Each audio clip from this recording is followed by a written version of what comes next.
Hello, vous êtes nombreux et nombreuses à me poser la question de pourquoi l'ablation de mon utérus, pourquoi cette hystérectomie totale, parce qu'on peut voir ça comme un geste brutal bien sûr, hein, étant donné qu'on va enlever l'utérus, les ovaires, les trompes et le col.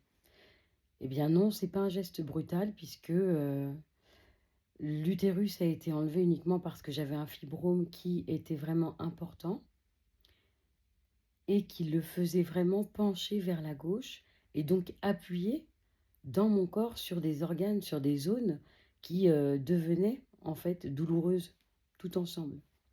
Ce qui provoquait chez moi des douleurs intenses et ne me permettait pas de vivre chaque jour tranquillement en étant en forme et en paix en fait avec ce corps. En plus de ceci, a été détecté un kyste sur mon ovaire gauche qui était assez important. Et par principe, puisqu'il y a 6 ans, il y a eu une suspicion de cancer à mon niveau et à ce niveau-là, qui s'est révélé ne pas être un cancer en finalité après des euh, prélèvements à l'hôpital Léon-Bérard, etc., des examens supplémentaires.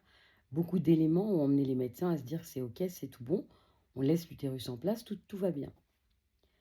Cette année, par contre, a été une année un peu compliquée puisque depuis quelques mois, je souffrais terriblement à ce niveau-là, mais n'avais pas toutes les réponses pour pouvoir me dire et savoir quelle était la marche à suivre. Les médecins ont donc fait ce qu'il fallait. Mon maïoticien, en premier temps, en premier lieu, qui lui m'a fait une échographie, mon contrôle annuel, et s'est alerté par rapport à la place du fibrome, à l'ampleur qu'il avait pris par rapport à la posture en fait de mon utérus qui était un peu rétroversé. Et là, un scanner a été prescrit. Ce scanner a révélé qu'en effet, il y avait quand même un autre souci, qui était le kyste sur l'ovaire gauche, qui était important, et qui lui aussi, du coup, faisait appui.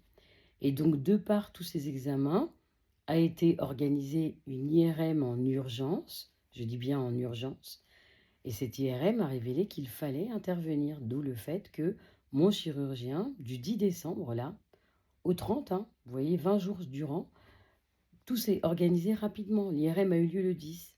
Le 30, j'étais au bloc pour pouvoir faire en sorte que mon corps puisse retrouver sa pleine forme. La paix, en fait, tout simplement. Et tout ça, je ne le vis pas uniquement parce que ce sont des travers du corps féminin après des grossesses, des problèmes de non-suivi ou autres. J'ai toujours été suivie pointilleusement, chaque année, mes visites, etc.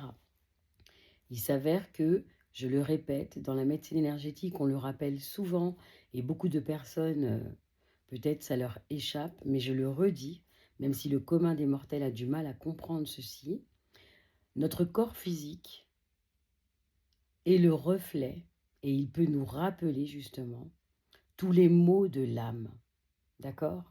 Donc lorsque votre âme, elle a souffert et a traversé des traumatismes, des encombrements, des acharnements, des enchantements par des personnes malveillantes, de la malchance, de la médisance, tout ce qu'une femme peut vraiment porter chaque jour, vient se loger, vient se stocker en son corps féminin. Pour ma part, mon utérus porte, je l'avais expliqué déjà hier dans une vidéo, il porte toutes les charges, toutes les valeurs de la vie de ma maman, de sa maman, mais aussi la mienne. Donc il a été chargé de traumatismes et de blessures, jour pour jour, année après année, sans jamais rechigner, puisqu'il m'a donné la possibilité de pouvoir porter 4 bébés et d'avoir mené ces grossesses à bien, malgré qu'elles aient été difficiles, malgré que j'ai eu une préma qui a failli passer. J'ai vraiment, mais tout vécu dans des difficultés en mon corps de femme, en ce corps féminin. Aujourd'hui, il a crié à l'alerte en se disant « Stop, je suis arrivé au bout » et ceci va avec le fait d'avoir retrouvé ma mère l'année dernière, au mois de juillet.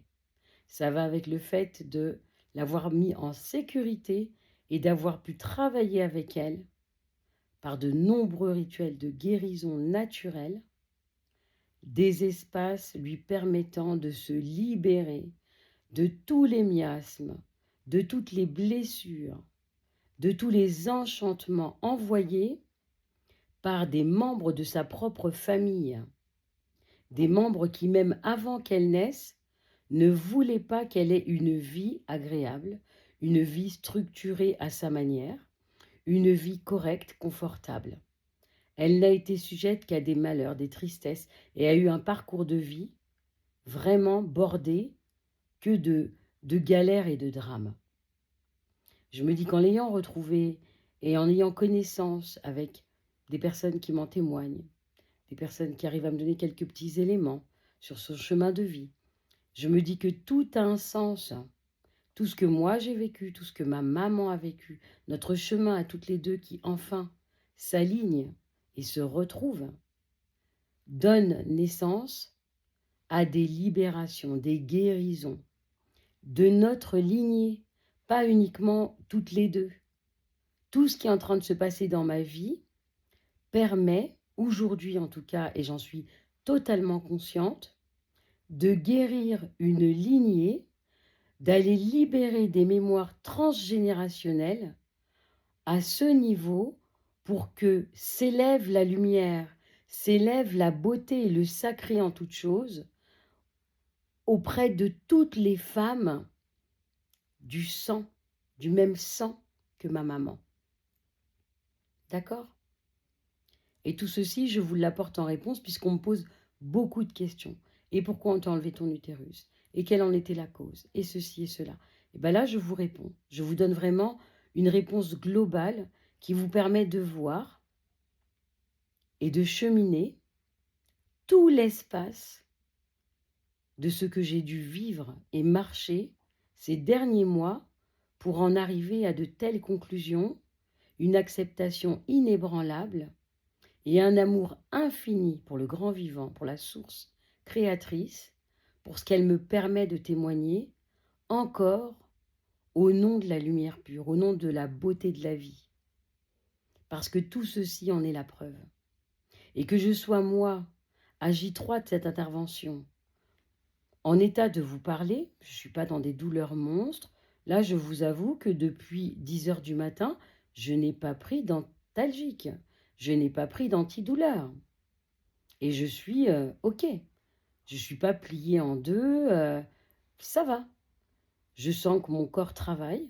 Je sens que les chairs à l'intérieur, elles sont en train de se réorganiser, qu'il y a de la restructuration. Mais c'est OK, j'y travaille aussi. Et je vous le dis. Et c'est celle que je suis en fait. Je vous le livre. Je le livre au monde, sans pudeur, sans phare. Cette femme médecine que je suis. Cette femme spirituelle que je travaille, que je marche depuis plus de 25 ans parce que j'ai mis énormément de temps à accepter tout ça. Toutes ces parts de moi, tous ces dons.